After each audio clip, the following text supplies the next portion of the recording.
మా అందరి కోసం ఈరోజు మీరు ఆ సందేశం ఇవ్వాలి సార్. ఉదయం వెబినార్లో అద్భుతమైన ధ్యానమైంది. ప్రపంచమంతా ఆ ధ్యానాన్ని మన శ్రేయన్స్ డాగా అండ్ బృందం ఆ వెబినార్ని ప్రతి మంగళవారం ఉదయం 7 నుంచి 8 గంటల వరకు, అది 9 అవుతుంది, నిర్వహిస్తున్నారు.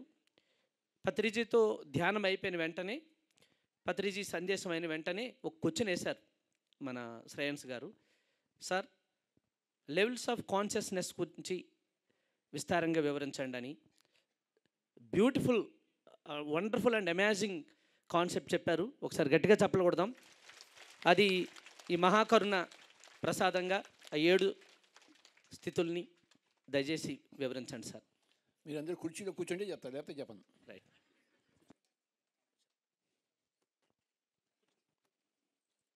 నువ్వు కొంచెం దగ్గర రావా. ఈయన దగ్గరకు వచ్చాడు, నువ్వు కూడా దగ్గర రా.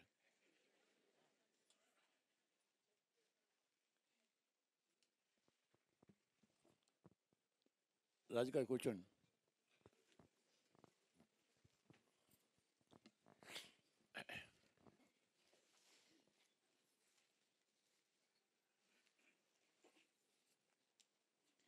ఎనిమిది స్థితులు ఉన్నాయి. ఎన్ని అది మనుషులు 8 రకాలుగా ఉంటారు. ఎన్ని రకాలుగా? కరెక్ట్.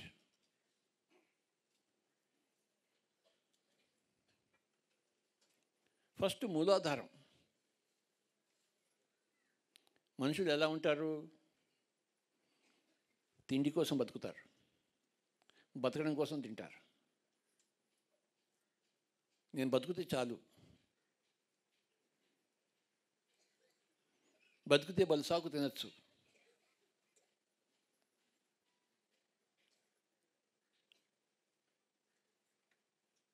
అని ఎంతసేపు బతుకు బతుకు బతుకు బతుకు బతుకు, ఇలా అందరూ ఉంటారు. What is first stage? మూలాధారం స్టేజ్.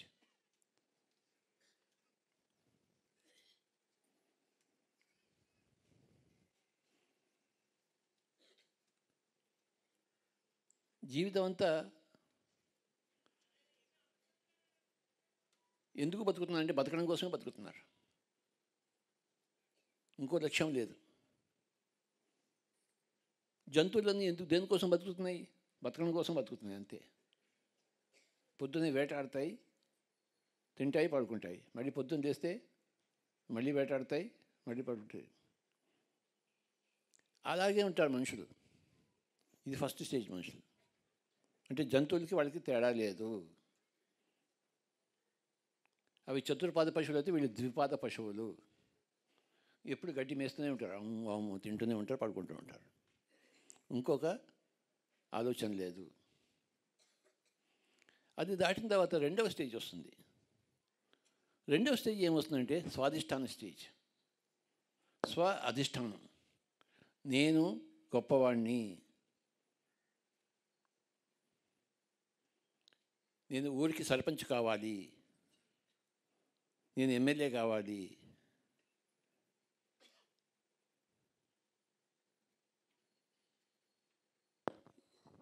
పెద్ద పనికి పెద్ద నేనే కావాలి, ఎవరిని చంపినా సరే, నేను చచ్చినా సరే. అంటే నేను చచ్చినా సరే పర్వాలేదు, కానీ నేను ఊరికి పెద్ద కావాలి. అంటే బతుకు మీద ఆశ లేదు, ఆ పెద్దరికం మీద ఆశ. పెద్ద పని కదా, పెద్దరికం కావాలి. ఇప్పుడు లేదు లేవా. చంపడానికైనా రెడీ, చంపించుకోవడానికైనా రెడీ. మొట్టమొదటి స్టేజ్ వాడు చంపడానికి రెడీ కాదు, చంపడానికి రెడీ కానీ చంపించుకోవడానికి రెడీ కాదు వాడు. వీడు రెండింటికి రెడీ. స్వాధిష్టానం, నా పొగరు, నేను ఊర్లో పెద్దవాడిగా ఉండాలి. స్వ అధిష్టానము, అది రెండవ చక్రం, రెండవ స్థితి.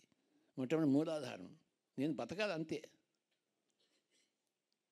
రెండవ స్టేజ్ ఏంటంటే నేను అందరిలో పెద్దవాడిగా ఉండాలి. నేను బలవంతుడుగా ఉండాలి. కండలు పెంచుతాడు, కత్తులు జ్వలిపిస్తాడు. బాంబులు, కరెక్ట్. నీ బాంబుల గురించి చెప్పావు. ఎలా ఉంటున్నాయి బాంబులు? నాకు ఇప్పుడు తెలియదు కానీ. బాంబులు ఎలా ఉంటాయి? బాంబులు రౌండ్గా ఉంటాయండి. దాంట్లోనే సూర్యాకారం ఇవన్నీ పేర్లు, ఈ ట్యూబ్లైట్లు పాల్గొట్టే ముక్కలు, గుండు సూదులు, బాబు చాలా ఉంటాయండి. ఇక్కడ బాంబు పేలిందంటే ఖచ్చితంగా అరకిలో మైల్ లెక్క కాలిపోయే బాంబులు ఉన్నాయండి. అంత బాంబులు నేను చేయను, మా పిల్లలు చేస్తా.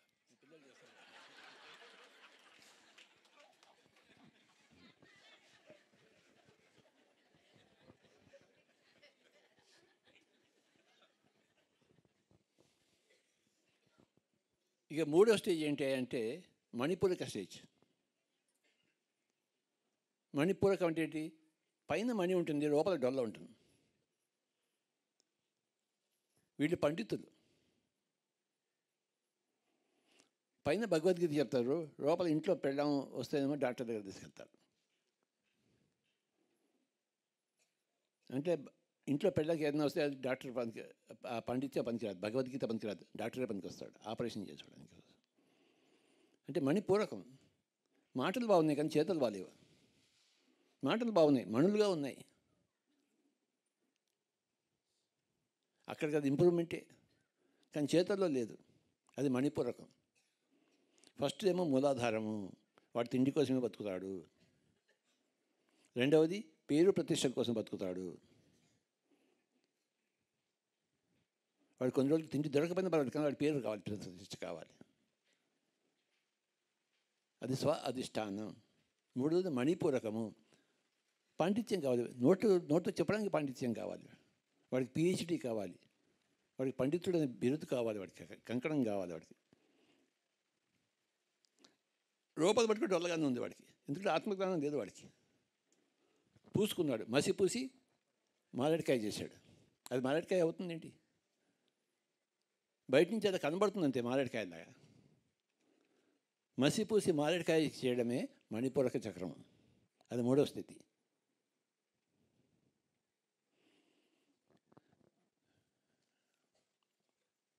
ఎన్ని రోజులు మసిపూసి మారేడుకాయ చేస్తాడు చెప్పండి?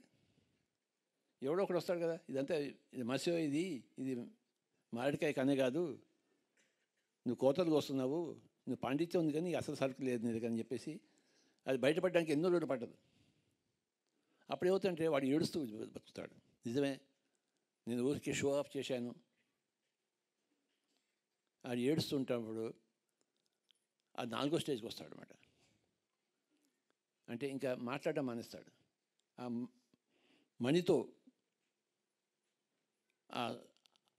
చక్కగా మాట్లాడడం మానేసి నేను జీవించాలి, బాగా సత్యం తెలుసుకోవాలని చేస్తాడు. అది అనాహత చక్రం. అంటే బయట సైలెంట్ అయిపోతాడు వాడు. ఇంకా అప్పటిదాకా మణిలాగా మాట్లాడాడు. తర్వాత ఏం చేస్తాడు వాడు? నా దగ్గర ఇంకేం లేదయ్యా, నా ఉన్న సరుకు అంతా అది అరువు తెచ్చుకున్న సరుకు, నా అసలు సరుకు నాది కాదు, నేను గమ్మున కూర్చున్నాను, నేను వేరే మార్గం వెళ్తున్నాను అంటే అది మణిపూరకం. మణిపూరకం నుంచి అనాహతంగా రావడం. ఫస్ట్ స్టేజ్ ఏం చెప్పండి? Second stage, third stage, fourth stage అనాహతము. అనాహతం, ఆహతం అంటే దీన్ని ఆహతం అంటారు, ఒక దెబ్బని. అనాహతం అంటే దెబ్బ లేదు, మాట్లాడడం ఒక దెబ్బ. నాలుకతో ఒక దెబ్బ కొడితే కదా మాటలు వచ్చింది. నాలుకతో ఆ దెబ్బ కొట్టకుండా మాట వస్తుంది ఏంటి? నాలుక లేకపోతే మాట వస్తుందా? మాట ఎక్కడి నుంచి వస్తుంది? నాలుకతో ఒక దెబ్బ కొడతాం లోపల, అవునా? మీరు ఏదో మాట మాట్లాడి మీ నాలుక దెబ్బ కొడతాం చూడండి. దెబ్బ కొట్టకుండా ఉంటే అది అనాహతం, అంటే సైలెన్స్. మణిపూరకంలో వాడు పండితం చెప్తూనే ఉంటాడు, లెక్చర్ దంచుతూనే ఉంటాడు. ఆ లెక్చర్ అది వేస్ట్ అని తెలుసుకుంటాడు, అనాహతంలోకి వస్తాడు, సైలెన్స్.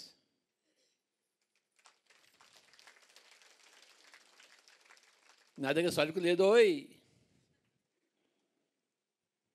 నా నాలిక బందోయ్, ఇప్పటిదాకా నన్ను నేను తెలుసుకోలేదోయ్.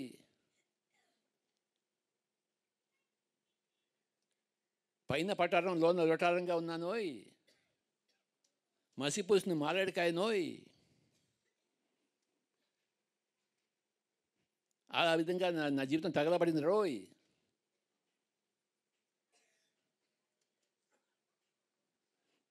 నా తగలబడిన జీవితాన్ని ఎంతో గొప్పగా నేను అందుకు చూపించుకున్నాను అంతే. ఇంకా ఎన్ని రోజులు చూపించుకుంటాను? అయిపోయింది, కథ అయిపోయింది. మణిపూరకం కథ అయిపోయింది.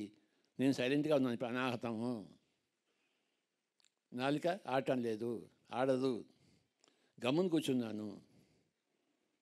అనాహతము, సైలెన్స్. నాకేమీ తెలియదని నేను తెలుసుకున్నాను. నాటకాలు వేయడం మానేశాను.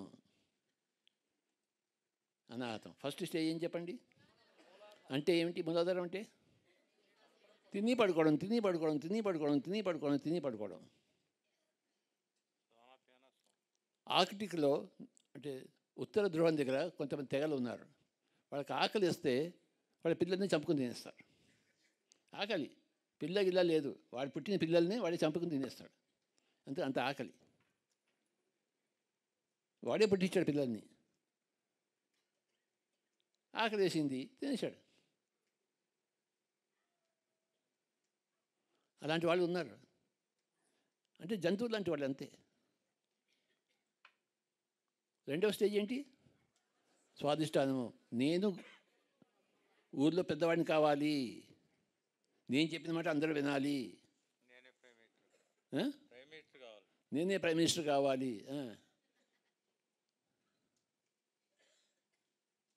మీరందరూ నా తొత్తులు, నా బానిసలు. చంపేస్తా, లేకపోతే బాంబేస్తా. మూడో స్టేజు వీడు బాంబులు వేయడు కానీ మాటలు పైనంత బాగా పూస్తాడు. భగవద్గీత పద్యాలు చెప్తాడు.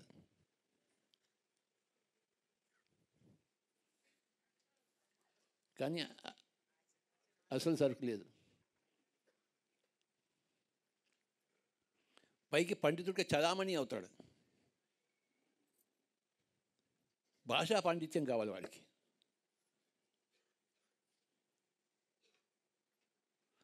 వాక్ చాతుర్యం కావాలి. ఆత్మ సంపద అక్కర్లేదు వాడికి, వాక్ చాతుర్యం కావాలి. షహబాష్ అనిపించుకుంటాడు సభల్లో. ఇంటి దగ్గర దేనికి పనికిరాడు. మణిపూరకం తర్వాత తెలుసుకుంటాడు.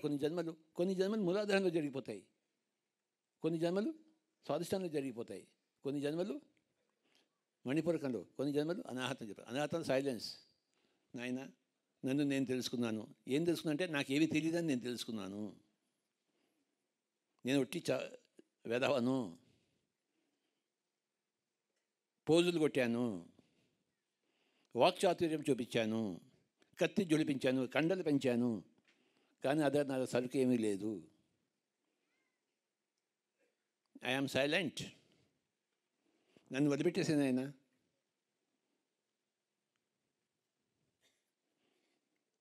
నేను అనాహతంలో ఉన్నాను, వాడు అనాహతంలో ఉన్నాడు. ఆ తర్వాత ఏమవుతుందంటే నెక్స్ట్ స్టేజ్ విశుద్ధలోకి వస్తాడు. ఎన్నో స్టేజ్ విశుద్ధది? First stage, second stage, third stage, fourth stage, fifth stage విశుద్ధ. విశేషమైన శుద్ధము విశుద్ధ.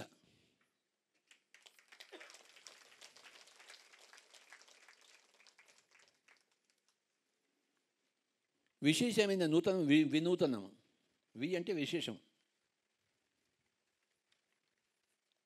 శుద్ధము విశుద్ధము, నూతనము వినూతనము.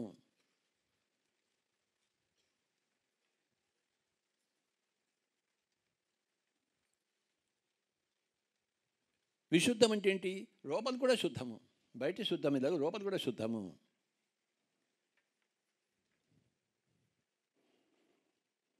వాడు సాధన మొదలుపెట్టాడు, ధ్యాన సాధన మొదలుపెట్టాడు.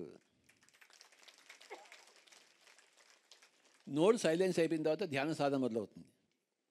అనాహతంలో వాడు ముని అయ్యాడు. మౌనం. నా దగ్గర ఏం లేదోయ్, నేను గమనున్నానోయ్. అంతకుముందు మణిపురకంలో వాచాలత్వం ఉంది. నోరు ఎంతసేపు ఊగుతూ ఉండేది, వాచాలత్వం. అనాహతంలో నోరు మోసుకున్నాడు. విశుద్ధంలో ధ్యానం మొదలుపెట్టాడు వాడు. ఎన్నో జన్మల కుసంస్కారాలన్నీ పోగొట్టుకుంటున్నాడు.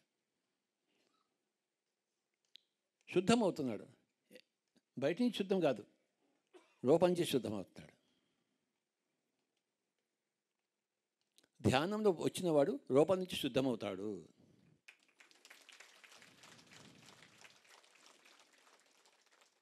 ఎన్నో మూలాధార జన్మల్లో, ఎన్నో స్వాదిష్టాన జన్మల్లో, ఎన్నో మణిపురిక జన్మల్లో ఎంతో అశుద్ధం చేసుకున్నాడు. ఆ అశుద్ధాన్ని అంతా శుద్ధం చేసుకుంటున్నాడు విశుద్ధ చక్రంలో. ధ్యానంలో శుద్ధమవుతున్నాడు, లోపల నుంచి శుద్ధమవుతున్నాడు, విశుద్ధమవుతున్నాడు, విశేషంగా శుద్ధమవుతున్నాడు. వాడు ధ్యాన సాధకుడు. అనాహతంలో ఉన్నవాడు ముని, మౌనంగా ఉన్నవాడు. విశుద్ధంలో ఉన్నవాడు యోగి, ధ్యాన యోగి. నా ముందుకు వచ్చిన ధ్యాన యోగులందరికీ నా యొక్క నమస్కారాలు. ధ్యాన యోగంలో ఏం జరుగుతోంది? విశుద్ధం అవుతున్నారు, లోపల అంతా శుద్ధం అవుతోంది. ఈ అబ్బాయి శుద్ధం అయ్యి ఇక్కడికి వచ్చాడు, లేకపోతే బాంబులు వేస్తుండేవాడు. ఈ అబ్బాయి పెద్ద కమ్యూనిస్టు, శుద్ధం అయ్యి ఇక్కడికి వచ్చాడు. ఇదే రియల్ కమ్యూనిజం అని తెలుసుకున్నాడు ఈ అబ్బాయి అప్పారావు. ఎలా అయ్యారు ఇద్దరు శుద్ధము? విశుద్ధం ఎలా అయ్యారు? ధ్యాన సాధన వల్ల. 5వ స్టేజ్.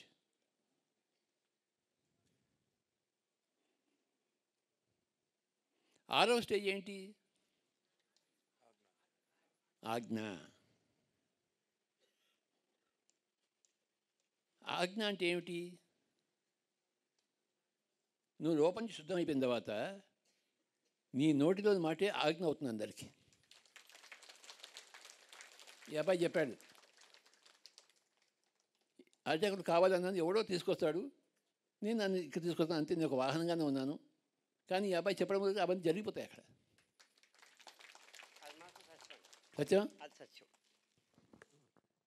నాకు తెలియకుండా మన రాజుగారు అట్టాగురు పట్టుకొచ్చావయ్యా అన్నారు. ఇదేంటంటే నాకు కూడా చెప్పలేదు, నేను అందరికీ చెప్పేసానండి అన్నారు.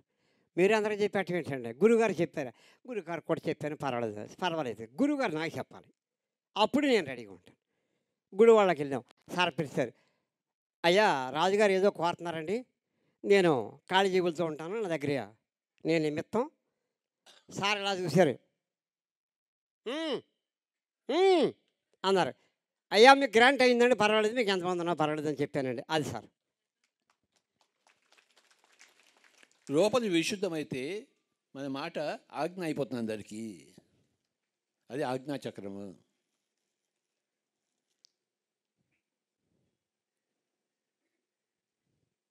ఆరవ స్థితి అది. మొత్తం ఎన్ని స్థితులు ఉన్నాయి? 8 స్థితులు. ఓకే, ఫస్ట్ స్థితి చెప్పండి. రెండవ స్థితి, మూడవ స్థితి, నాలుగవ స్థితి, ఐదవ స్థితి, ఆరవ స్థితి. మాటే మంత్రం అవుతుంది.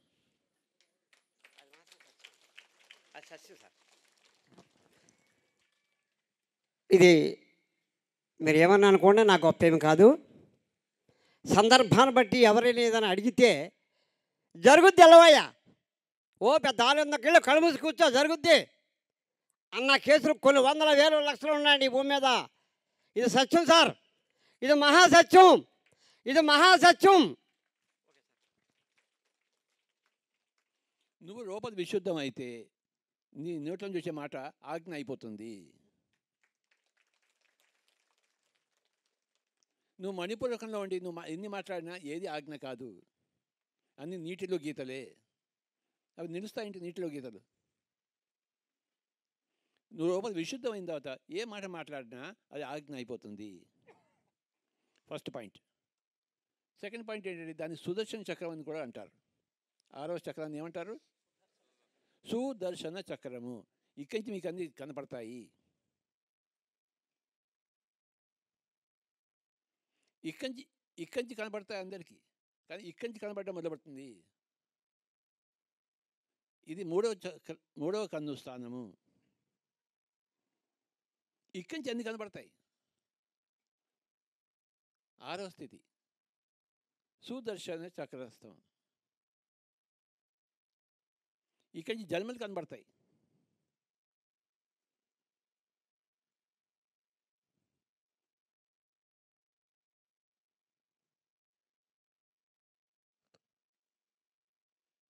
ఇది ఆజ్ఞా చక్రము, సుదర్శన చక్రము, గురు చక్రం.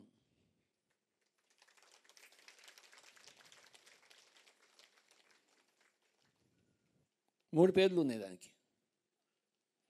ఎన్ని ఉన్నాయి పేర్లు? ఏమిటవి?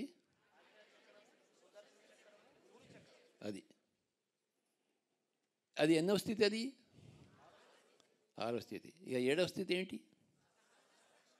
సహస్రారము.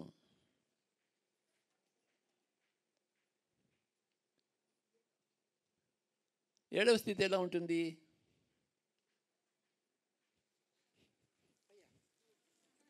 అందరు కాళ్ళు పిసుకుతుంటాడు.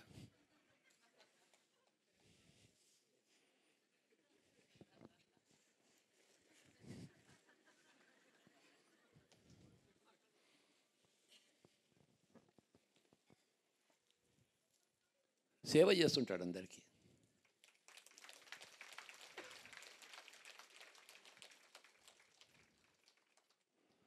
రాజుగారు, జగపతి రాజు గారు, ఆయనకి ఏం పట్టింది ఇవన్నీ చేయడం కోసం? ఇక్కడ ఏమైనా పట్టిందా? కానీ ఆయనకి పట్టింది. ఎందుకంటే ఆయన సహస్ర చక్రంలో ఉన్నాడు. పెద్ద పిరమిడ్లో ఈయన పెద్ద పిరమిడ్ ఎందుకు కట్టించాడు? సేవ చేశాడు అందరికీ. అరిటాకులు అన్నీ మోసుకొచ్చి వెస్ట్ గోదావరి నుంచి ఇక్కడికి ఎందుకు తీసుకొచ్చాడు? సేవ చేశాడు. సేవలో నిమగ్నమైన వాడు సహస్రారంలో ఉన్నవాడు. 7వ స్థితి. ఫస్ట్ స్థితి ఏం చేస్తుంటాడు వాడు? తిని తొంగుంటాడు. తొంగుని లేచి మళ్ళీ ఏం చేస్తాడు? తిని మళ్ళీ ఏం చేస్తాడు? 2వ స్టేజ్ స్వాదిష్టాన్ని ఏం చేస్తుంటాడు? నేను గొప్ప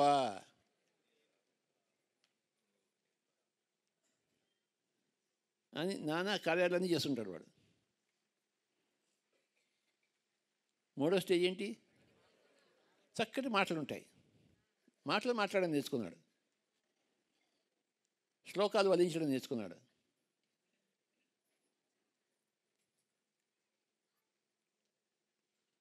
కానీ పైన పటారం, లోన లొటారం.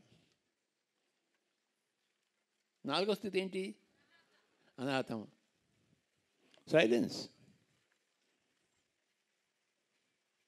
నేను నోరు ఇప్పితే నా పటారంతో బయటపడుతుంది. నేను నోరు ఇప్పని రారా? ఇన్ని జన్మది నోరు ఇప్పి నానా చండాలం చేసుకున్నాను నా కంపెనీ. నేను ఇప్పుడు నోరు ఇప్పను, సౌండ్ లేదు. అక్కడెక్కడో ప్రకృతి వ్యాలీ అంట నాకు కాగితం వచ్చింది, అక్కడికి వెళ్తాను నేను. అక్కడ వెళ్ళి వాళ్ళంతా ధ్యానం చెప్తాంటే పోయి చేసుకుంటాను అని నిశ్చయించుకోని చెప్పేసి వాడికి కాగితం దొరుకుతుంది. వాడికి ఆ కాగితం పుచ్చుకుని ప్రకృతి వ్యాధికి వచ్చి ధ్యానం చేయడం కోసం వచ్చిన వాడు విశుద్ధంలో ఉన్నవాడు. ఆ కాగితం దొరికించుకున్నవాడు అనాహతంలో ఉన్నవాడు. మణిపురకంలో ఉన్నవాడికి కాగితం తీసి ఏదో కాగితాన్ని పడిస్తాడు. ఎందుకు? వాడే పండితుడు కదా, వాడికి ఆ కాగితం మీద వాల్యూ ఏం తెలుస్తున్నాడు. 5వ స్థితి విశుద్ధ స్థితి. లోపల నుంచి శుద్ధమవుతున్నాడు. అంతరంగము ఎన్నో జన్మలన్నీ కడుక్కుంటున్నాడు.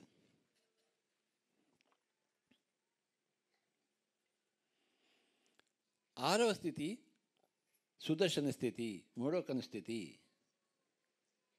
ఈ 2 కళ్ళు మూసుకున్నాడు, ఈ కంటితో చూస్తున్నాడు.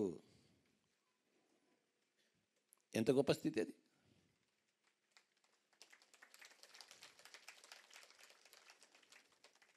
మనం ఇక్కడే ఎందుకు బొట్టు పెట్టుకుంటాము? పూర్వపు రోజుల్లో ఇక మూడో కన్ను ఉన్నవాడు అందరికీ చెప్పడం కోసం వాడు బొట్టు పెట్టుకునేవాడు. ఆ బొట్టును చూసి స్వామి మీకు మూడో కన్ను ఉందా మాకు చెప్పండి అని చెప్పి చెప్పేవాడు. ఇప్పుడు అందరూ బొట్లు పెట్టుకుంటున్నారు.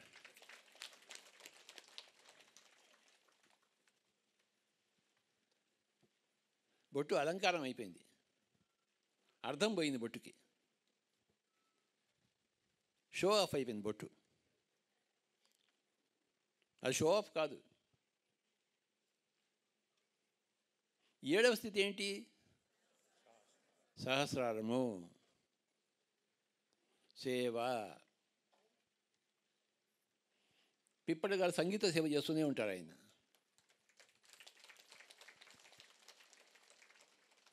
ఎవరికి ఏ విద్య ఉందో, ఏ కళ ఉందో, ఏ స్తోమత ఉందో, ఏ అర్హత ఉందో దాంతో సేవ చేస్తారు. నా చేతులు బాగున్నాయి, నేనేం చేస్తాను? సేవ చేస్తాను. నా చేతులు బాగాలేకపోతే చేయలేనయ్యా బాబు, అపరా.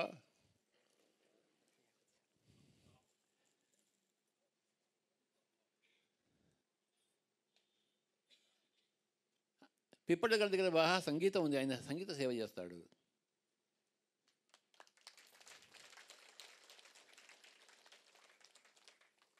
తూర్పు గోదావరి దగ్గర అరటి చెట్లు ఉన్నాయి, అరటి ఆకులు ఇస్తారు వాళ్ళు. ఎందుకు? బోల్డ్ అని అరటి చెట్లు ఉన్నాయి.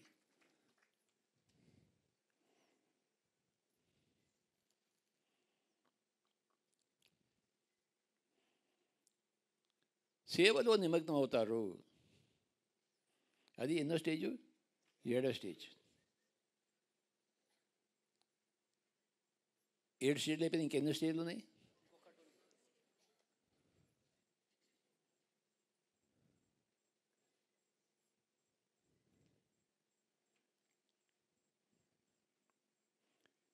8వ స్టేజ్ ఎలా ఉంటుందంటే, చెప్పండి నాతో పాటు, ఏదైనా కానీ వస్తే రాని, ఉంటే ఉండని, పోతే పోని.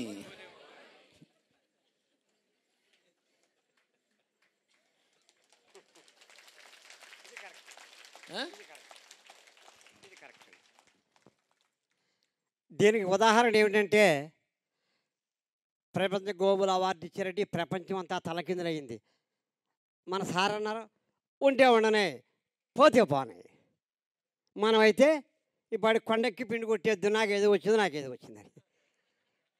మనకేదో వచ్చినా సరే ఉంటే ఉండనే, పోతే పోనే. రాజుగారు 5 రకాలు వేస్తున్నారు, ఏత్తే అయిని, మారెత్తే మానేని. ఉప్మా పెడతారు, పెడితే పెట్టినే, మారెత్తే మానేని. మనం రెడీగా ఉంటాం అన్నట్టుకి. Okay sir.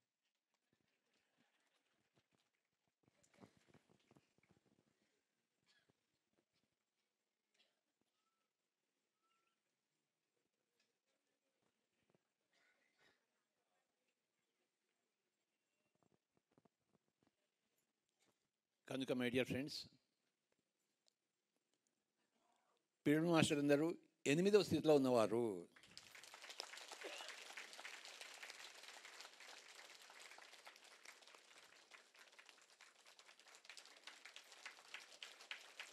నా ముందు కూర్చున్న వాళ్ళందరూ 8వ స్థితిలో ఉన్నవారు. ఏ గూటి పక్షులు? ఇది ఏ గూడు? ఇది 8వ గూడు.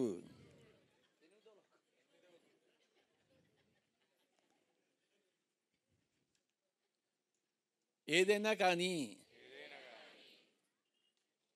ఉంటే, వస్తే, పోతే, ఊడితే,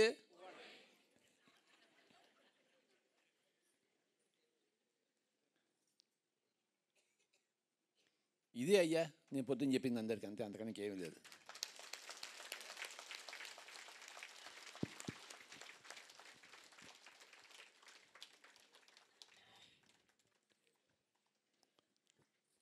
ఇంకా నందా గారు మరొక ఆధ్యాత్మిక ప్రశ్న జగపతిరాజు గారు అడుగుతారు, పత్రిజీ పరిష్కరిస్తారు. ముఖాముఖి చాలా హిట్ అయిన ప్రోగ్రామ్ సార్. పత్రిజీ నాతో ఒకసారి అన్నారు, నువ్వు కనబడితే నాకు కాన్సెప్ట్లు వస్తాయి అని. మొన్న ఈ మధ్యన తమను కలిసినప్పుడు సదానంద యోగ్ గారు మా గురువు గారు చెప్పారు 99% గత జన్మల సంస్కారం మీద ఆధారపడి ఉంటుంది, ఓన్లీ 1% అన్నారు. మరి 1% కోసం ఈ తిప్పలన్నీ అది ఎలా? ఎవడు నిన్ను పడమన్నాడు తిప్పలని?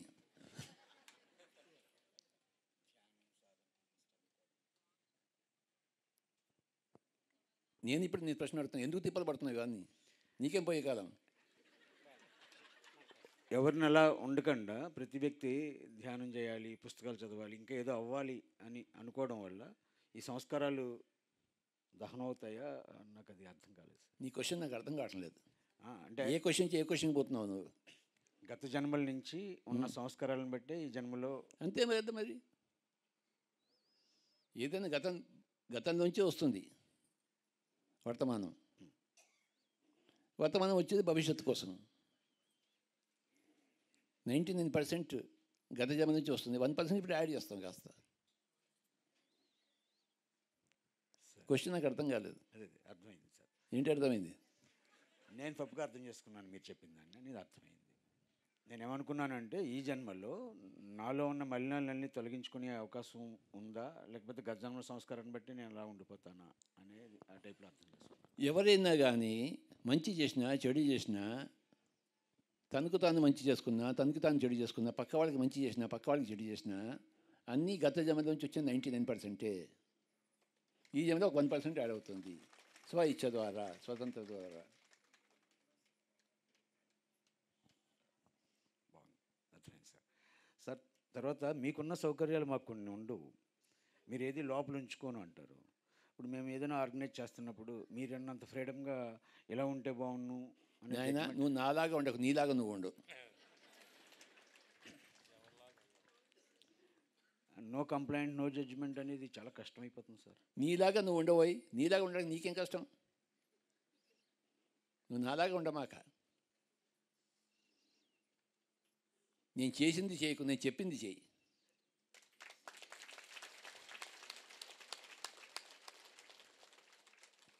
నాకు తగినది నేను చేస్తాను, నీకు తగినది నీకు చెప్తాను.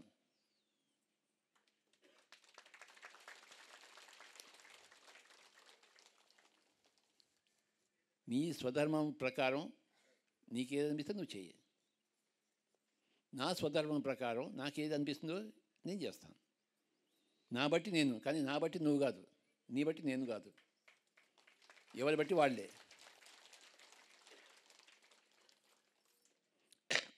పులిని చూసి నక్క వాత పెట్టుకుంటే ఏం లాభం? పులి అవుతుందా అది? పులిని చూసిన నక్క సలాం గుట్టి వెళ్ళిపోతుంది అంతే, వాతలో పెట్టుకోదు. నీలా నువ్వు ఉండు, నాలా నేనున్నాను అంతే. నన్ను చూసి నీలా నువ్వు ఉండడం నేర్చుకోవాలి అంతే, అది నేర్చుకోవాల్సింది, నాలా ఉండడం కాదు.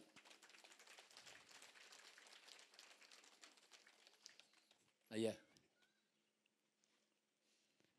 నాలా నేను ఉండడానికి అసలు నేనేంటో నాకు తెలియనప్పుడు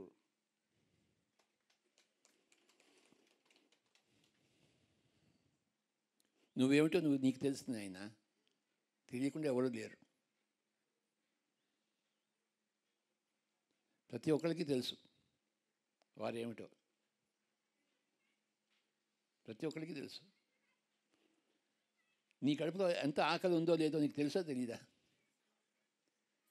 ఆకలి ఉందా లేదా నీకు? ఫస్ట్ కప్పులు ఆకలి ఉంటే ఎంత ఆకలి ఉంది తెలుసా తెలీదా?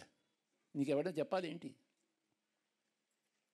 నీ మనసులో దుఃఖం ఉందా లేదా పక్కవాడు చెప్పాలి. ఏదైనా మీటర్ ఉంటుంది ఏంటి? దుఃఖం ఉంటే ఎంత దుఃఖం ఉంది ఎంత లేదు ఎవరైనా చెప్పాలేంటి? నీకే తెలుసు. నీ కడుపులో ఎంత ఆకలి ఉందో నీకు తెలుసు, నీ మనసులో ఎంత దుఃఖం ఉందో నీకు తెలుసు, నీ బుద్ధిలో ఎంత అజ్ఞానం ఉందో నీకు తెలుసు. తెలియకుండా ఎలా ఉంటుంది? నేను సంగీతం నేర్చుకున్నాను, కానీ నా సంగీతం ఎంత వచ్చో లేదో నాకు తెలుసు కదా. ఆయన పిప్పటి మంచి స్వరాలు వేసినప్పుడు నేను గమ్మున కూర్చుంటాను, ఎందుకంటే నాకు స్వరాలు రావడం చేత కాదు. ఆ పిప్పటి వేస్తుంటే హాయిగా ఆనందిస్తుంటాను. సంజయ్ కింగ్ వేస్తుంటే, ఎందుకంటే నాకు ఏది రాదో నాకు తెలుసు. నాకు రాగం వేస్తుంటే నేను రాగం వాయిచ్చేస్తాను, నాకు రాగం తెలుసు, తాళం ఆ డిపార్ట్మెంట్ నేను లేదు, నాకు తెలుసు, నా సంగతి నాకు తెలుసు. నేను గమని కూర్చుంటాను. నా సంగతి నాకు తెలియదా, మీ సంగతి నీకు తెలియదా? అందరికీ అందరి సంగతి తెలుసు.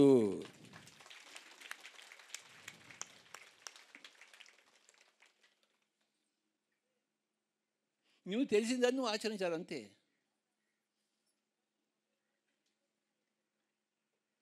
నాకు ఇంకా ఎంత సంగీతం వచ్చో నాకు తెలుసా తెలియదా అయ్యా పిప్పళ్ళ? నేనేం హరిప్రసాద్ చౌరాసియానా? నా బొంద.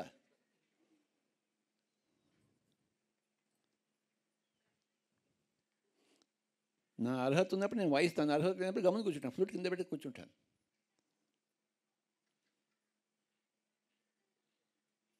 అది నాకేమో తక్కువతనం ఏం కాదు, నాకు ఇంత వచ్చు అంతే. అది తక్కువ ఎందుకు అవుతుంది?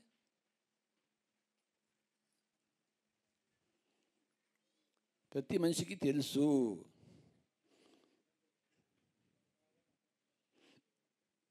ఆ పొట్టలో ఎంత ఆకలి ఉందో తెలుసు, ఆ మనసులో ఎంత దుఃఖం ఉందో తెలుసు, ఆ బుద్ధిలో ఎంత జ్ఞానం ఎంత అజ్ఞానం ఉందో తెలుసు, ఆ ఆత్మలో ఎంత ఆనందం ఉందో లేదో తెలుసు. అన్నీ ఉన్నాయి కానీ నాకు ఆత్మలో ఆనందం లేదంటాడు. వాడికి ఎలా తెలుసు? వాడికి తెలుసు.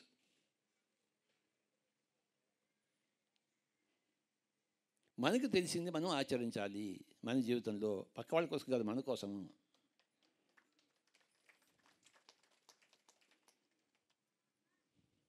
అయ్యా నంద ఇలా ఇరికించి వెళ్ళిపోతాడు సార్.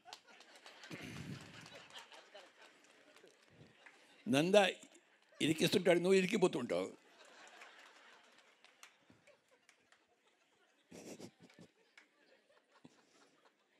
సరిగా నందాన్ని ఇరికిద్దాం. నైనా నువ్వు ప్రశ్న వేయి.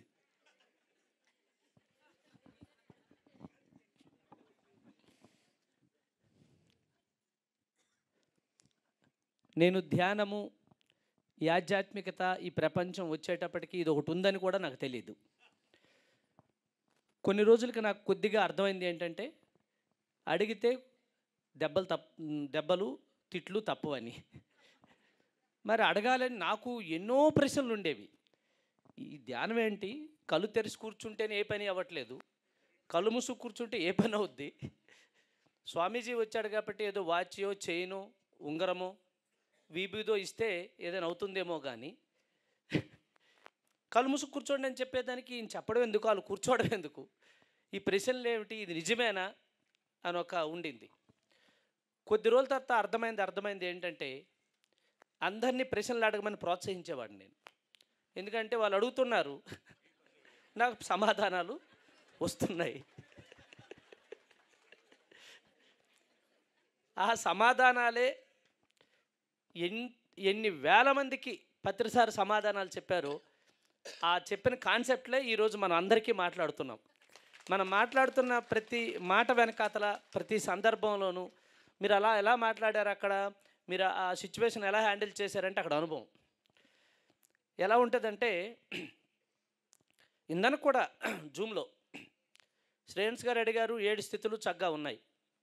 తర్వాత ప్రశ్నలు అడుగుదాం అమ్మ అని కొంతమంది బయలుదేరారు.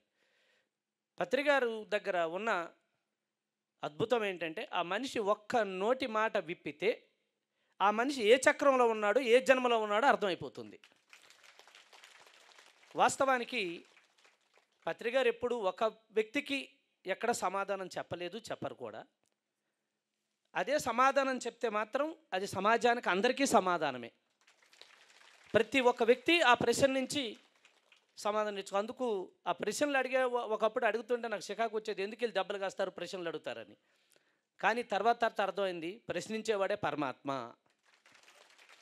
ఏదోలా మొత్తానికి ఆ ముఖాముఖిలో జపతరాజు గారు అన్ని ప్రశ్నలు అడగడం వల్ల ఎంత సమాధానాలు దొరికాయంటే, కొన్ని లక్షల మంది సమాధాన పడ్డారు.